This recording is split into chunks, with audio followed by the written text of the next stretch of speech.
Assalamualaikum warahmatullahi wabarakatuh.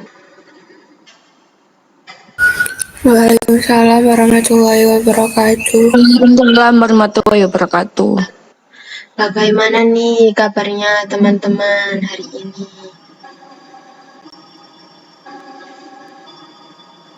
Alhamdulillah baik. Gimana Mbak Dian kabarnya? Alhamdulillah baik juga.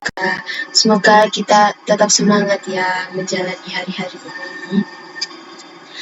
Baik, di sini saya akan mempresentasikan tentang pendidikan karakter berbasis kearifan lokal. Sebelumnya, terima kasih kepada teman-teman yang sudah meluangkan waktunya dalam diskusi kali ini.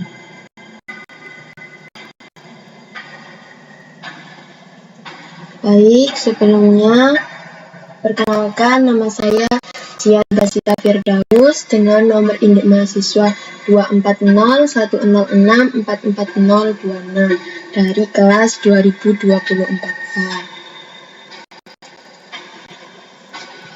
Sebelumnya, apa sih pendidikan karakter berbasis kearifan lokal itu? Pendidikan karakter berbasis kearifan lokal adalah pendekatan pendidikan yang menekankan pada pembentukan nilai-nilai moral dan sosial yang berasal dari budaya dan tradisi masyarakat setempat.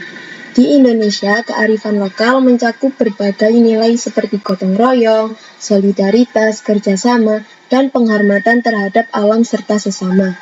Dalam konteks masyarakat yang semakin modern dan terpengaruh budaya global, penting untuk memperkenalkan pendidikan karakter yang mengajarkan generasi muda untuk kembali pada nilai-nilai tersebut.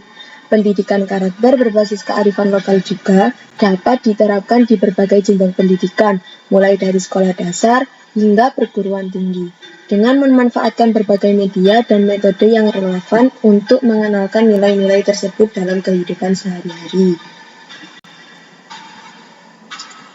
Baik, pada topik ini saya mengangkat kasus yang sering terjadi nih di masyarakat, yaitu dengan judul menghidupkan semangat gotong royong melalui pendidikan karakter berbasis kearifan lokal untuk mengatasi individualisme di masyarakat urban. Oke, sebelum kita masuk pada materi, kita menonton film animasi pembelajaran terlebih dahulu ya teman-teman.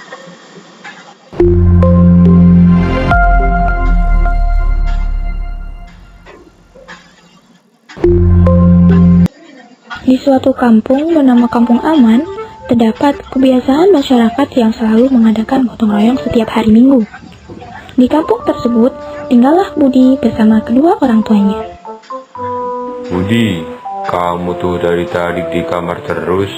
Ayo, ikut gotong royong. Enggak apa, males. Enakan juga nge-game. Ayo Budi, kamu ikut ke sana ketemu teman-temanmu, sekalian bantu gotong royong, ada makan bersama loh nanti. Wah, gas. Ayo Pak, berangkat.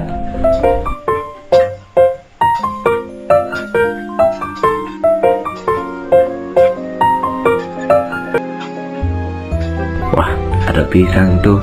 Makan ah.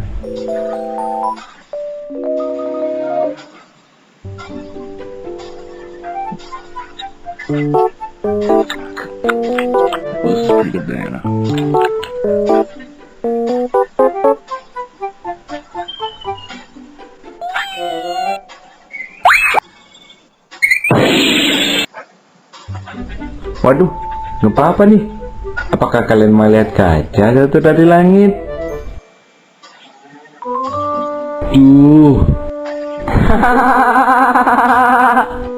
Walah Bud, karma tuh. Yang lain gotong royong, kamu malah sibuk nge-game sambil ngunyah terus. Udah, ayo sekarang kamu bantuin kita. Minimal bantuin aku berdiri dulu, Kak. Mandiri dong, berdiri sendiri. Nggak sanggup aku, Bud. Potongin kamu. Yang ada aku ikut nyung sebentar. Berdiri sendiri yuk. Kamu kan anak ganteng, mandiri, berilmu, suka menolong, terakhir kelima, baik hati dan tidak sombong. Kalau itu mah aku banget. Kenapa sih kita harus gotong royong tiap minggu? Gotong royong itu sudah jadi kebiasaan masyarakat Indonesia sejak dulu, Bud. Manfaatnya selain lingkungan di kampung ini jadi bersih, kebersamaan warga juga dapat terjalin. Itu aja nggak tahu. Game terus. Udah tahu kok. Udah tahu kok nanya.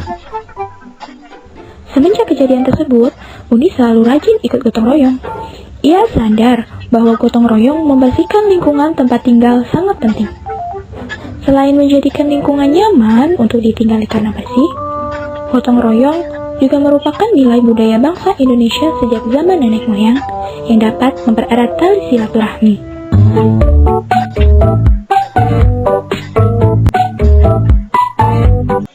Baik, dari film animasi pembelajaran tersebut dapat disimpulkan bahwa gotong royong adalah salah satu kearifan dari budaya Indonesia ya. Jadi kita harus selalu melestarikan gotong royong sehingga gotong royong itu tidak hilang di makan waktu. Baik, selanjutnya di sini ada latar belakang dari topik sekarang yang lagi kita bahas, yaitu masyarakat urban yang hidup di kota-kota besar dengan tingkat kepadatan penduduk tinggi seringkali mengalami peningkatan individualisme. Fenomena ini muncul karena tekanan hidup yang tinggi, persaingan yang ketat, dan gaya hidup yang sibuk. Kehidupan yang serba cepat membuat banyak orang lebih fokus pada kepentingan pribadi, mengurangi interaksi sosial, dan mengabaikan nilai-nilai kebersamaan.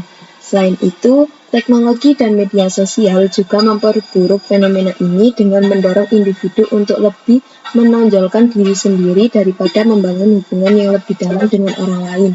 Akibatnya, nilai gotong royong yang menjadi ciri khas masyarakat Indonesia, terutama di daerah pedesaan, semakin tergerus di lingkungan perkotaan.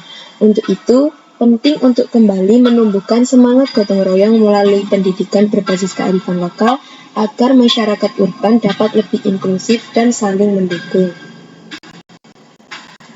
Selanjutnya ada definisi. Apa sih individualisme itu? Individualisme adalah pandangan atau sikap yang menekankan kepada kepentingan, hak kemandirian, dan kebebasan individu sebagai entitas yang mandiri dan berdiri sendiri. Ini melibatkan fokus pada kebebasan individu, penekanan pada prestasi pribadi, dan kepentingan diri sendiri di atas kepentingan kolektif atau komunitas. Namun, individualisme bukanlah tentang isolasi atau pemisahan diri dari masyarakat. Individualisme dapat memberikan landasan bagi nilai-nilai seperti kebebasan berpendapat, kebebasan berekspresi, kebebasan beragama, dan kesetaraan hak. Jadi, individualisme ini beda ya teman-teman dengan introvert. Kalau introvert itu kan lebih ke sifatnya ya. Jadi introvert itu lebih kayak yang benar-benar membatasi interaksi sosial dengan orang lain gitu. Lebih ke kayak menyendiri gitu.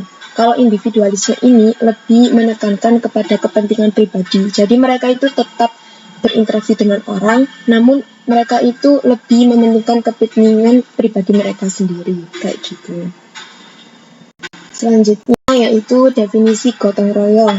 Gotong royong berasal dari kata gotong yang berarti bekerja dan royong yang berarti bersama.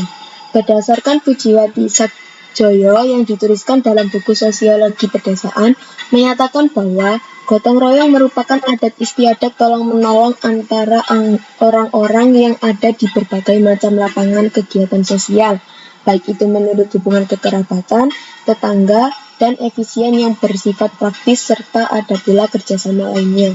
Jadi gotong royong ini tuh bukan hanya dilakukan di kerabat, tetangga, atau orang-orang terdekat kita, namun gotong royong ini bisa dilakukan kepada siapapun, kayak gitu.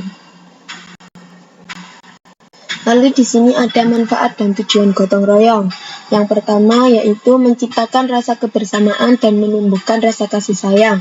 Yang kedua, meringankan pekerjaan dan menghemat waktu dalam menuntaskan suatu pekerjaan. Jadi kalau misal ada pekerjaan yang berat dan pekerjaan itu membutuhkan waktu yang lama untuk dikerjakan sendiri, kita bisa kayak bekerja sama gitu agar pekerjaan itu cepat selesai dan bisa menghemat waktu kita. Jadi kita bisa melanjutkan untuk mengerjakan pekerjaan yang lain kayak gitu. Lalu yang ketiga yaitu mempererat tali silaturahmi atau persaudaraan.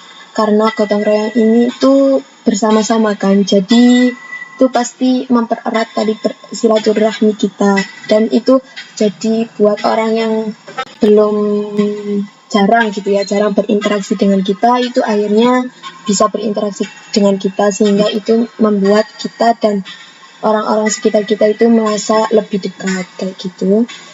Lalu yang keempat yaitu terciptanya rasa persatuan dan kesatuan di dalam lingkungan sekitar.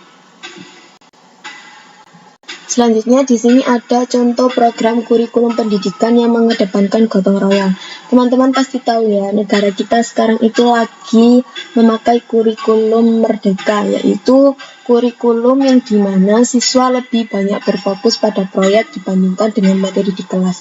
Jadi proyek-proyek itu kayak siswa itu dikelompokkan kayak satu kelompok beberapa orang gitu. Jadi pembelajarannya itu membutuhkan kerjasama ya. Dan kerjasama itu bisa membuat mereka lebih aktif gitu untuk memberikan pendapat mereka kayak gitu. Terus kita juga tidak asing ya dengan kurikulum merdeka yang sekarang itu kadang disebut P5. P5 itu adalah singkatan dari Proyek Penguatan Profil Pelajar Pancasila. Nah, di P5 ini itu ada kayak proyeknya itu mengedepankan gotong royong kayak gitu, dan gotong royong itu dapat membuat siswa kita itu berinteraksi antar sesama sehingga dapat meningkatkan kepedulian antar siswa satu dengan siswa yang lain dan dapat meningkatkan sikap kolaboratif mereka kayak gitu. Jadi menurut saya kurikulum merdeka ini sebenarnya cocok untuk di Indonesia, soalnya bisa mengedepankan gotong royong itu tadi. Dan anak-anak itu pasti lebih senang gitu ya, karena dikerjakannya bersama-sama, bukan individu, dan tidak melulu tentang materi kayak gitu. Lalu yang selanjutnya ada cara mengimplementasikan gotong royong di sekolah dan lingkungan masyarakat. Sebenarnya banyak sekali cara mengimplementasikan gotong royong baik di sekolah maupun di lingkungan masyarakat, yaitu seperti melakukan kerja bakti untuk membersihkan kelas atau lingkungan. Jadi pasti ada ya di daerah-daerah kalian itu pasti misal mau Agustusan gitu, pasti di daerah kalian melakukan kerja bakti buat membersihkan lingkungan daerah kita gitu ya, agar untuk menyambut Agustusan itu tadi. Lalu yang kedua ada menjenguk teman atau tetangga yang sedang sakit. Yang ketiga yaitu menolong teman atau tetangga jika sedang mengalami kesulitan. Di sini ada faktor penyebab hilangnya sikap gotong royong pada masyarakat urban. Yang pertama yaitu kepadatan penduduk dan anonimitas. Sebenarnya di daerah perkotaan, di daerah yang lebih maju seperti Jakarta, Surabaya kayak gitu kan padat ya orangnya, lebih banyak, dan rata-rata orangnya itu merantau gitu. Jadi kayak di perkotaan itu sering kali hilang sikap gotong royongnya karena ya ini tadi kepadatan penduduk dan anonimitas. Karena banyaknya orang yang mencari kerja di perkotaan, jadi banyak orang yang rantau itu, jadi mereka itu jarang gitu kenal satu sama lainnya kayak gitu. Terus yang kedua yaitu kehidupan yang serba cepat dan kompetitif. Yang ketiga, ketergantungan pada teknologi dan media sosial. Jadi buat di perkotaan itu kan pasti teknologinya lebih maju daripada di pedesaan. Jadi kalau buat orang perkotaan itu kayak mau berinteraksi sosial itu kayak gimana gitu ya. Karena sekarang udah ada telepon, udah ada WA, udah ada apa yang kayak itu lebih memudahkan.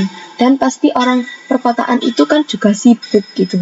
Jadi mereka pasti memilih bersosialisasi dengan teknologi daripada bertemu secara langsung, dan itu dapat menyebabkan hilangnya sikap gotong royong dan interaksi antar sesama manusia kayak gitu.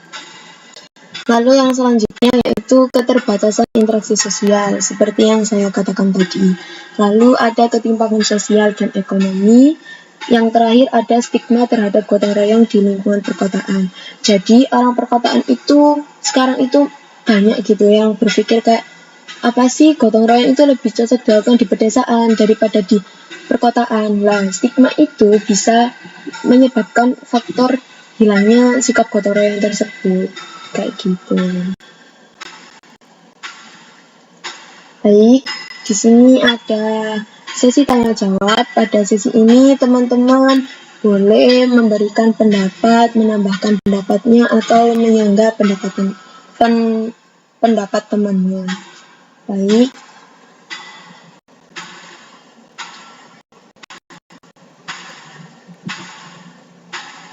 Di sini ada suatu permasalahan, yaitu di tengah kesibukan kota, masyarakat menjadi lebih sibuk dengan pekerjaan masing-masing dan kurang peduli dengan kondisi sosial di sekitar mereka. Banyak keluarga yang tinggal di lingkungan yang padat, namun tidak saling mengenal, dan anak-anak pun lebih suka bermain di dalam rumah, menghindari interaksi sosial dengan tetangga mereka, sehingga kurangnya rasa kebersamaan ini dapat memperburuk fenomena individualisme di kota. Baik, untuk pertanyaannya yaitu, menurut kalian apa sih solusi yang cocok untuk diterapkan dari permasalahan di atas, dan apa hasil yang didapat dari solusi tersebut? Untuk yang mau berpendapat, dipersilahkan.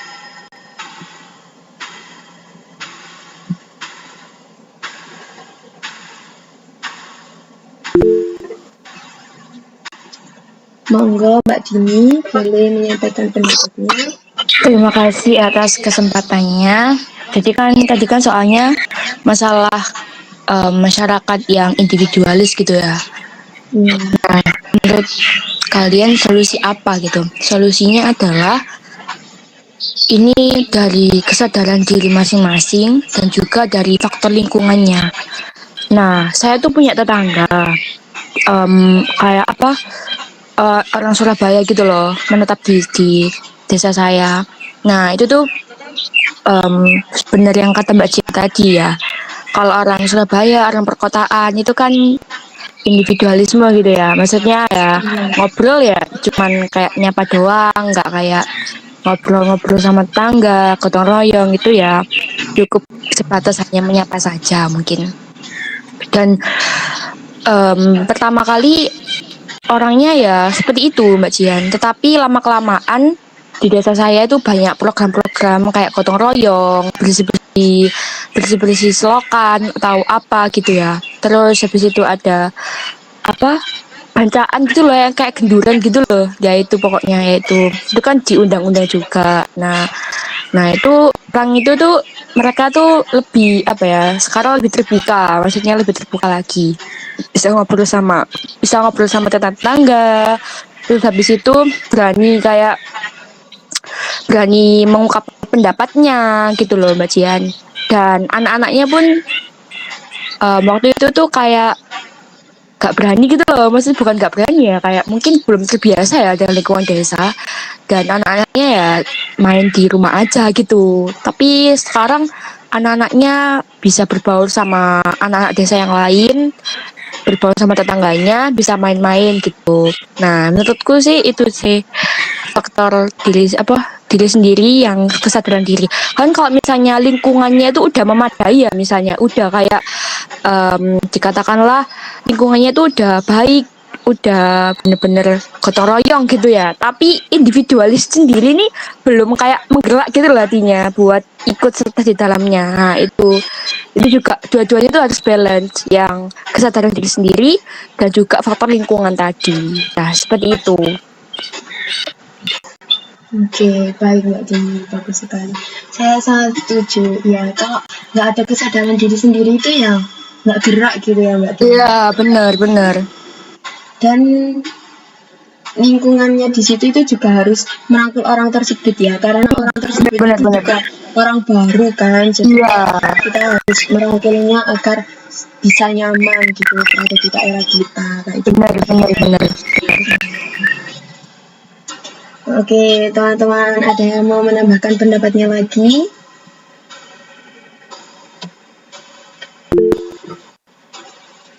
Baik, Mbak Vanessa, dipersilahkan. Baik, terima kasih atas kesempatannya. Sebenarnya saya agak sama kayak Mbak Dini tadi sih. Solusinya kayak apa ya? membangun kegiatan sosial sih. Kayak misal dari RT-nya atau apa gitu, bikin kegiatan di setiap minggunya, kayak gotong royong, membersihkan kampung atau apa gitu yang bisa bikin mereka tuh ketemu, terus apa ya, bisa omong-omongan gitu, jadi mereka bisa sama-sama gitu sih menurut aku. Iya, saya juga sangat setuju sama Mbak Vanessa. Soalnya kalau nggak ada kegiatan kayak gitu ya nggak bakal kumpul gitu ya, apalagi kayak di daerah perkotaan. Dan kalau solusi dari saya itu kayak misal ini buat perkotaan ya, jadi kan orang perkotaan itu lebih banyak kayak di perumahan gitu ya. Jadi kalau sebisa mungkin solusi dari saya itu kayak kan di perumahan itu pasti ada kayak ketuanya gitu ya. Kalau menurut saya sebisa mungkin itu ketuanya itu dapat merangkul gitu orang-orang yang ada di perumahan itu, dan dapat kayak membuat itu tadi kayak per minggunya itu ada kegiatan apa gitu yang bisa mengajak mereka untuk berinteraksi sosial, dan dengan kegiatan ini tuh bisa membuat mereka itu lebih peduli gitu terhadap sesamanya kayak gitu kalau menurut saya juga. Terima kasih ya teman-teman untuk pendapatnya. Apa ada yang mau berpendapat lagi? Apa sudah cukup? Sepertinya sudah cukup ya teman-teman. Baik, di sini ada kesimpulan dari materi pemaparan di atas. Melalui pendidikan yang menekankan pentingnya kolaborasi, kerjasama, dan solidaritas, baik di sekolah, keluarga, maupun komunitas, generasi muda dapat diajarkan untuk menghargai pentingnya hubungan sosial dan berkontribusi dalam membangun masyarakat yang lebih inklusif dan peduli. Dengan penerapan pendidikan karakter berbasis kearifan lokal, kita tidak hanya memperkuat hubungan antar individu, tetapi juga menciptakan masyarakat yang lebih kuat, harmonis, dan berbudaya bersama. Semangat gotong royong yang sudah lama menjadi bagian dari budaya bangsa Indonesia dapat menjadi solusi yang efektif untuk mengurangi dampak negatif dari individualisme yang berkembang di tengah masyarakat urban. Oleh karena itu, penting untuk terus memperkenalkan dan mengajarkan nilai-nilai kearifan lokal dalam setiap aspek pendidikan dan kehidupan sosial untuk menciptakan perubahan yang positif di masyarakat. Selanjutnya ini merupakan referensi dari materi pemaparan tersebut. Baiklah, di sini ada sesi tanya jawab di mana teman-teman boleh bertanya. Yang mau bertanya silakan raise hand.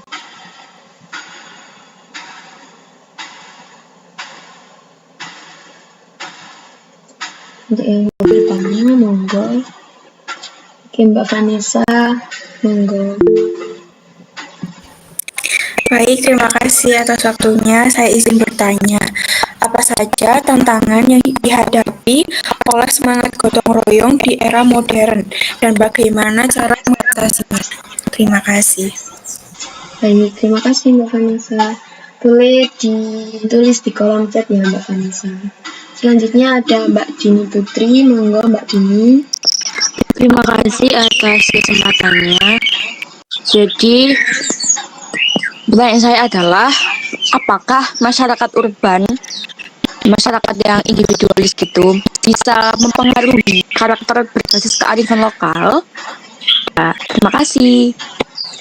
Baik, terima kasih Mbak Dini dan Mbak Vanessa. Apakah yang lain mau bertanya?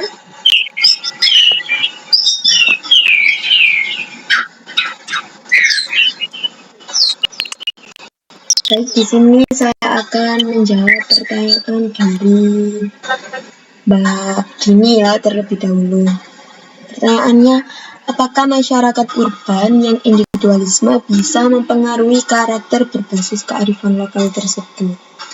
Menurut saya, masyarakat urban itu dapat mempengaruhi karakter berbasis kearifan lokal.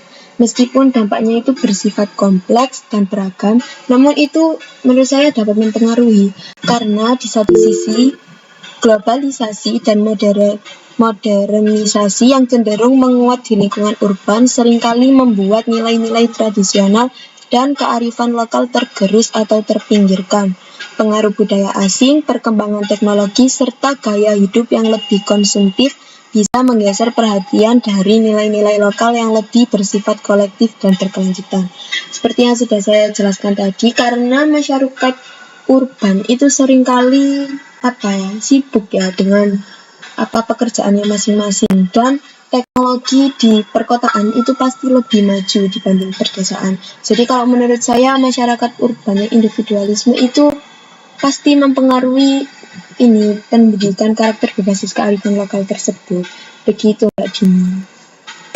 Oh iya Mbak Jihan, terima kasih atas jawabannya. Ya, terima kasih kembali. Berikutnya yaitu pertanyaan dari Mbak Vanessa, yaitu apa saja tantangan yang dihadapi oleh semangat gotong royong di era modern dan bagaimana cara mengatasinya. Banyak ya sebenarnya tantangan untuk meningkatkan gotong royong di era yang sekarang itu banyak. Salah satunya yaitu adanya teknologi dan globalisasi itu tadi. Lalu yang kedua yaitu kesibukan dan stres kehidupan yang modern. Lalu yang ketiga yaitu adanya ketimpangan sosial dan ekonomi. Untuk solusinya yaitu seperti yang sudah kita diskusikan tadi ya teman-teman. Jadi kalau sebisa mungkin kesadaran diri sendiri terlebih dahulu. Lalu adanya rangkulan dari masyarakat sekitar tersebut. Lalu untuk ketimpangan sosial dan ekonomi itu solusinya yaitu membentuk jaringan solidaritas yang inklusif dan mengedepankan kepedulian terhadap sesama tanpa melihat status sosial atau ekonomi. Seperti kayak kita itu bisa kayak membuat komunitas buat penggalangan dana gitu untuk membantu masyarakat kita yang terkena musibah kayak gitu. Itu menurut saya Mbak Vanessa. Bagaimana? Sudah cukup, sudah paham. Terima kasih Mbak Jihan. Baik, terima kasih kembali Mbak Vanessa.